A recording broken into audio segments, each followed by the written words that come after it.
Hello दोस्तों, हम लोग कल आवेश के बारे में पढ़े थे और आवेश के बारे में यह जानकारी लिए थे कि दो आवेशों के मध्य हमको आकर्षण बल या क्या करने लगता है, प्रतिकर्षण बल कार्य करने लगता है। इसके आधार पर आवेशों के आधार पर कूलाम ने उन्होंने एक नियम दिया, जिसे कौन सा नियम जानते हैं? कूलाम का नियम के नाम से जानते हैं, या स्थिर विद्युत बल का नियम के नाम से हम क्या करते हैं, जानते हैं। ठीक है, तो आज हम लोग पढ़ेंगे कूलाम का नियम। कूलाम का नियम किसे कहते हैं? तो हम तुम लोग कल बताए थे कि जब दो आवेश एक दूसरे के पास रखा जाता है तो उनके मध्य या तो आकर्षण बल कार्य करता है या तो क्या कर लेता है, प्रतिकर्षण बल कार्य करने लगता है। ठीक है, क्या कार्य कर लेता है? जब दो आवेशों को एक पास रखा जाता है, एक दूसरे के पास रखा जाता है तो उनके मध्य आकर्षण बल कार्य करने लगता है या तो क्या करने लगता है, प्रतिकर्षण बल कार्य करने लगता है। ठीक ना? तो दोनों आवेशों के मध्य लगने वाला जो बल होता है, दोनों आवेशों के मध्य जो लगने वाला बल जो होता है, दोनों आवेशों के गुणनफल के क्या होता है, अनुक्रमणुपाती होता है। दोनों आवेशों के गुणनफल के क्या होता है, अनुक्रमणुपाती होता है, और उनके बीच की दूरी के वर्ग के क्या होता है, व्युत्क्रमानुपाती होता है। यही नियम क्या कहलाता है? कूलाम का नियम कहलाता है। ठीक है, तो हम लोग लिखते हुए चलेंगे कि किस तरह कूलाम का नियम कहलाता है। तो लिखते हैं, माना दो आवेश Q1 तथा Q2, माना दो आवेश Q1 तथा Q2 एक दूसरे से r दूरी पर स्थित है। एक दूसरे से कितनी दूरी पर स्थित है? एक दूसरे से r दूरी पर स्थित है। अतः इन दोनों आवेशों के मध्य एक बल कार्य करता है। यह बल किस पर निर्भर करता है? इन आवेशों पर निर्भर करता है। या कैसे आवेश है? समान प्रकार का आवेश है कि विपरीत प्रकार के आवेश है। ठीक, तो इस आधार पर कूलाम ने क्या नियम दिया था? तो कूलाम के नियम के अनुसार, कूलाम के नियम के अनुसार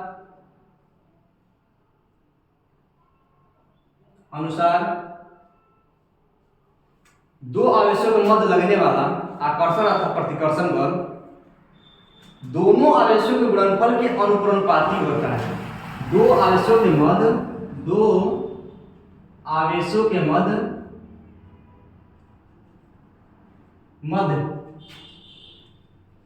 लगने वाला आकर्षण या प्रतिकर्षण बल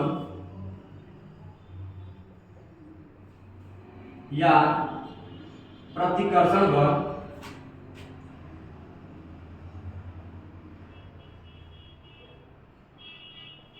दोनों आवेशों गुणनफल के, दोनों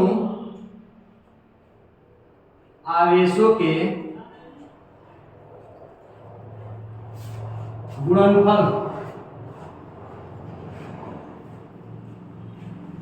के अनुक्रमणुपाती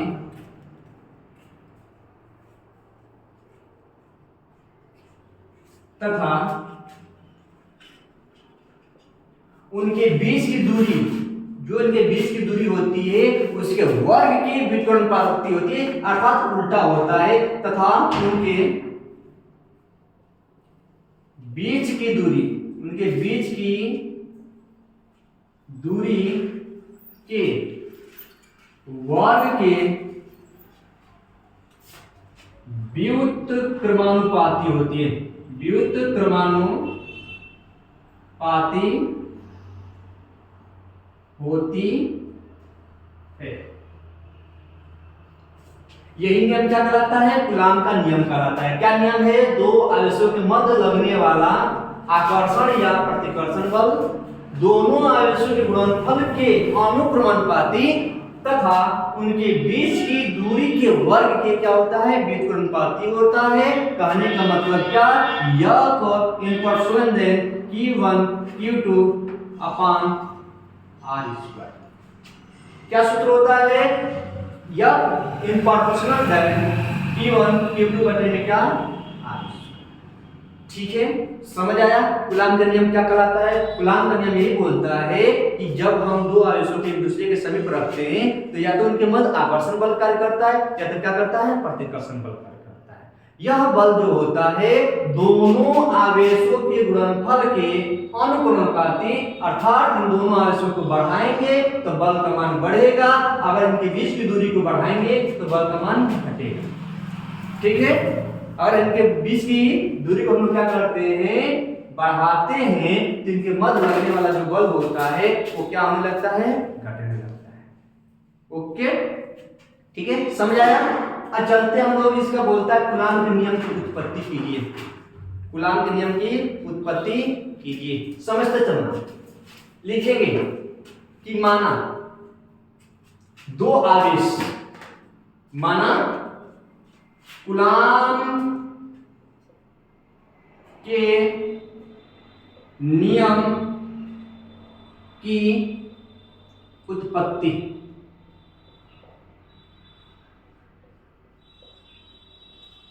ठीक है। हम कूलाम के नियम की उत्पत्ति करेंगे। अब कूलाम के नियम का उत्पत्ति करने के लिए हम बस डायग्राम से व्याख्या करेंगे। आप इस डायग्राम से जो व्याख्या करेंगे आप स्वयं लिख सकते हैं, ठीक है, समझ आ रहा है। स्वयं क्या कर सकते हैं, लिख सकते हैं। देखो क्या है, माना दो आवेश Q1 तथा Q2, ये हम लिखेंगे। माना दो आवेश Q1 तथा Q2 एक दूसरे से r दूरी पर स्थित है। माना Q1 तथा Q2 एक दूसरे से r दूरी पर स्थित है और दोनों आवेश कहां उपस्थित है, निर्वात में उपस्थित है। निर्वात भी आप बोल सकते हैं, माध्यम भी बोल सकते हैं। माध्यम बोलेंगे तो वहां पर आप के लेंगे और निर्वात बोलेंगे तो वहां पर आप क्या लेंगे, 1 लेंगे, ठीक है। तब यहाँ पर हम क्या कर रहे हैं, यहाँ माध्यम में ना रखें, हम किस में रखें, निर्वात में रखें, ठीक। माना दो आवेश Q1 तथा Q2 एक दूसरे से r दूरी पर स्थित हैं, अतः दोनों आवेशों के मध्य एक बल कार्य करता है। दोनों आवेशों के मध्य एक बल कार्य करता है। यह बल निम्नलिखित बातों पर निर्भर करता है। यह जो बल होता है निम्नलिखित बातों पर निर्भर करता है। पहला क्या होता है, यह बल दोनों आवेशों के गुणनफल के अनुक्रमानुपाती होता है। यह बल दोनों आवेशों गुणनफल के क्या होता है, अनुक्रमानुपाती होता है, अर्थात यह इन प्रोपोर्शनल देन Q1 Q2, इसको क्या मान लेते हैं हम लोग, समीकरण 1 मान लेते हैं, ठीक है। इसको क्या मान लेते हैं हम लोग, समीकरण 1 मान लेते हैं। दूसरा क्या शर्त बताता है, दूसरा क्या निर्भर करता है, यह बल दोनों आवेशों के बीच की दूरी के, दोनों आवेशों के बीच की दूरी के, बीच के दूरी के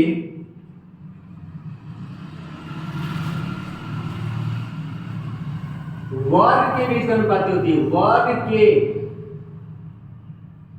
व्युत्क्रमानुपाती क्रमानुपाती होती है। व्युत्क्रमानुपाती क्रमानुपाती होती है, व्युत्क्रमानुपाती होती है, अर्थात यह इन प्रोपोर्शनल देन 1/r²। इसको मान लेते हैं समीकरण 2। हमने क्या बताया कि दो आवेशों के मध्य एक बल कार्य करता है। यह बल दो बातों पर निर्भर करता है। पहला क्या बात है, यह बल दोनों आवेशों के गुणनफल के अनुक्रमानुपाती होती है। यह इन प्रोपोर्शनल देन Q1 Q2। क्यों दो बातों पर निर्भर करता है, क्योंकि इसको हम निर्वात में रखें। कहां पर निर्वात, कहां पर रखें, हम निर्वात में रखे हैं। और दूसरा काम करता है कि यह बल दोनों आवेशों के गुणन बीच की दूरी के, सॉरी क्या बीच की दूरी के वर्ग की क्या होता है, व्युत्क्रमानुपाती होता है। यह इन प्रोपोर्शनल देन 1/r²। ठीक है, समझ आया।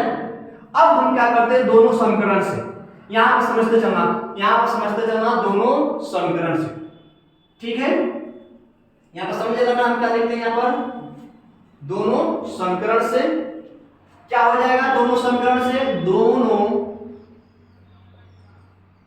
समीकरण से, दोनों समीकरण से क्या हो जाएगा, F in proportional then Q1 Q2 upon R square.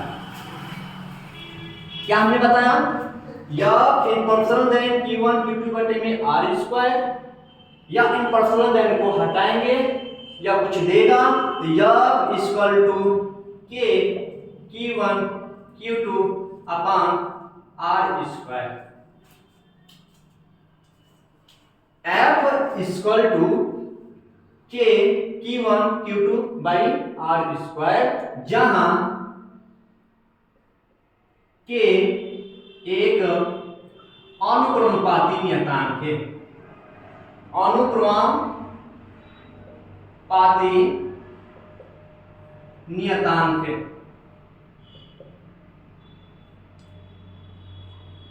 जहां के क्या है, जहां के एक अनुक्रमानुपाती नियतांक है जिसका मान 9 मल्टीप्लाई 10 का पावर 9, जिसका मान क्या होता है 9 मल्टीप्लाई 10 का पावर 9 न्यूटन। समझते थे ना, न्यूटन बल का मात्रक क्या, न्यूटन, बल को मात्रक न्यूटन हो गया, दूरी को इधर ट्रांसफर करते हैं इधर भेजते हैं तो यह दूरी का मात्रक होता है मीटर, तो मीटर स्क्वायर। गुलाम हो जाएगा गुलाम स्क्वायर, गुलाम को इधर ट्रांसफर करेंगे बट्टे में हो जाएगा गुलाम स्क्वायर। इसका मतलब के का मान क्या होता है 9 गुणे 10 की पावर 9 घात न्यूटन मीटर स्क्वायर प्रति गुलाम स्क्वायर होता है। ठीक है, तो यह बराबर क्या हो गया 9 गुणे 10 की power 9 Q1 Q2 upon R square. क्या सूत्र बना, यह इक्वल टू 9 गुणे 10 की पावर 9 घात Q1 Q2 बाई क्या R स्क्वायर। ठीक है, आगे चलते हैं। 9 गुणे 10 की पावर 9 घात का मान क्या होता है, एक और चीज होता है 9 गुणे 10 की पावर 9 घात इक्वल टू, समझते चलिएगा, 9 गुणे 10 की पावर 9 घात इक्वल टू होता है 1/4 पाई एप्सिलॉन 0। 9 गुणे 10 की पावर 9 घात का मान कितना होता है 1/4 पाई, इसको पढ़ते हैं एप्सिलॉन 0। तो 9 गुणे 10 की पावर 9 घात का मान कितना होता है 1/4 pi epsilon 0 newton metre square प्रति गुलाम स्क्वायर।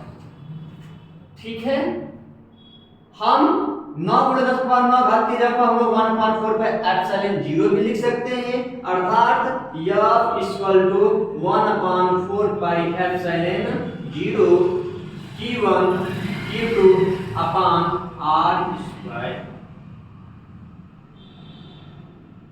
यही सूत्र क्या कहलाता है, कूलाम का नियम कहलाता है। कूलाम का सूत्र क्या होता है, कूलाम स्थिर विद्युत बल का नियम क्या कहलाता है, यह सूत्र होता है F equal to 1/4 pi epsilon 0 Q1 Q2 by क्या R स्क्वायर। इसका मात्रक क्या होगा, बल का मात्रक होता है न्यूटन। बल का मात्रक क्या होता है, एमकेएस पद्धति में मात्रक क्या होता है, एसआई पद्धति में न्यूटन होता है। ठीक, बात समझ रहे हैं। एप्सिलॉन 0 क्या है, यहां पर भी एप्सिलॉन 0 क्या है, एप्सिलॉन 0 क्या है, तो एप्सिलॉन 0 क्या है, निर्वात की विद्युत, एप्सिलॉन 0 क्या है, एप्सिलॉन 0 जो है निर्वात की विद्युतशीलता है। निर्वात की क्या है, विद्युतशीलता है, जिसका मान होता है 8.85 गुणे 10 की पावर -12 घात कूलाम स्क्वायर प्रति न्यूटन मीटर स्क्वायर होता है। हम अभी इसको प्रूव करके दिखाएंगे कि एप्सिलॉन 0 का मान क्यों इतना ही होता है 8.85 × 10⁻⁻12 न्यूटन स्क्वायर प्रति न्यूटन मीटर स्क्वायर होता है, क्यों करते हैं। ठीक है, ठीक है, आप समझे क्या सूत्र होता है। F बराबर 1/4πε0 Q1 Q2 बटे में क्या होता है R स्क्वायर होता है। यही क्या कहलाता है, कूलाम का नियम कहलाता है। कूलाम का नियम फिर एक बार रिवीजन कर रहे हैं, फिर समझना, ठीक है, आराम से सुनना, अपने आप में हो जाएगा। ये रटन विद्या नहीं होती है, समझ जाओगे हो जाएगा। कोई भी जो सब्जेक्ट होता है, कोई भी विषय जो होता है, उसको हम लोग रटकर नहीं समझ सकते, रटकर हम ज्यादा दिन तक नहीं रख सकते, हमें समझना पड़ेगा। तो समझने के लिए ध्यान से सुनो।